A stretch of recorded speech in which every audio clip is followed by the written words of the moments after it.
We saw from the New South Wales Premier yesterday that she'd be happy to roll this out faster if need be, if more of the vaccines come online. Do you see that happening? Is that a real possibility?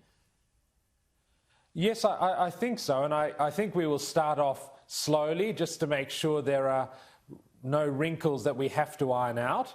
And then we will start to fasten the pace. So if we want to get this done by the end of October, we'll probably at the end of the day have to have about 150,000 doses be given a day to reach that target we need for the population. It seems as though that might be a tall order, wouldn't you have thought?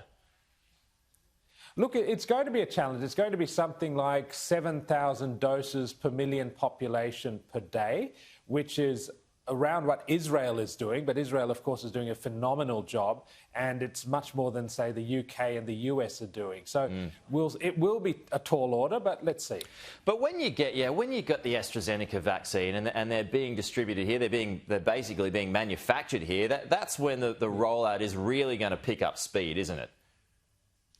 That's right, because the production will be sort of hundreds of thousands of doses in a very short period of time that will be able to be distributed. But of course, just having the doses doesn't mean that the jabs will be given automatically. So we will have to have a good system in place to deal with all those vaccine doses available. The debate very soon, it's now in fact already, Sanjay, is talking about what we do with border shutdowns. Should this mean the end of border shutdowns? Even Jeanette Young, she's kind of softened her position up in Queensland after being so tough when it comes to shutdowns and moving them quickly. Do you believe that the time for shutdowns can end now? Look, potentially yes, and not just because of the vaccine as well. We've seen that the outbreaks from hotel quarantine in the last few months have petered out with good public health responses and possibly with some effect from the early lockdowns, but not necessarily so. And of course, if we've got the vaccines being given to the really vulnerable people and a good proportion of them are getting protection, then we have less to worry about. But of course, we still don't know for sure how much the vaccine protects us from transmission of infection, even though it stops us from getting sick. Yes, that is a good question, a good point to make. And I've spoken to quite a few people who are still a bit unsure about this. So once you get the vaccine, you can still get COVID-19, right? And you still can transmit it.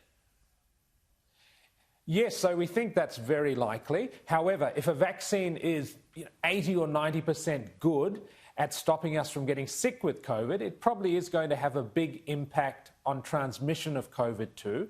From Israel, from one of the big medical centres there, they looked at healthcare workers and they concluded that those who were vaccinated were 75% less likely to have an asymptomatic infection. And we can use that as loosely as a surrogate marker for transmission. And in the AstraZeneca trial, where they've been doing weekly swabs of people who've gotten the vaccine and those who didn't in one particular group, it was about 2/3 less. So I think that is likely to play out, but it may not be zero, so there'll still be some risk. So just to simplify that, Sanjaya, so you can still get it in the same way that you'd get a flu, but if you get the flu jab, then you basically get a milder version of it. Is that a simpler way of explaining what would happen if you got COVID after the jab? Yeah, so potentially that's what could happen. So you'll get a milder illness. You may not even get an illness at all, but you might still be able to infect someone else. Okay, but then if they haven't had the jab, then they could get it in a pretty bad way. That's right. But of course, if it's not one of those vulnerable groups, not the elderly or those with chronic medical conditions, the illness is much likely to be milder. Okay, so I mean, this is all important for confidence, though, and if it works out that way, then it's going to improve the ability to be able to do things the way we used to. The Prime Minister, referred to this as the game changer. It's the beginning of the end. You're still of the view that you're seeing it that way? Look, I think so, but I think the really important factors to remember are the new strains that are appearing, that they may be more resistant to vaccines. So we have to do what we can to prevent new strains appearing. And the way to do that is make sure the whole world gets vaccinated, not just Australia.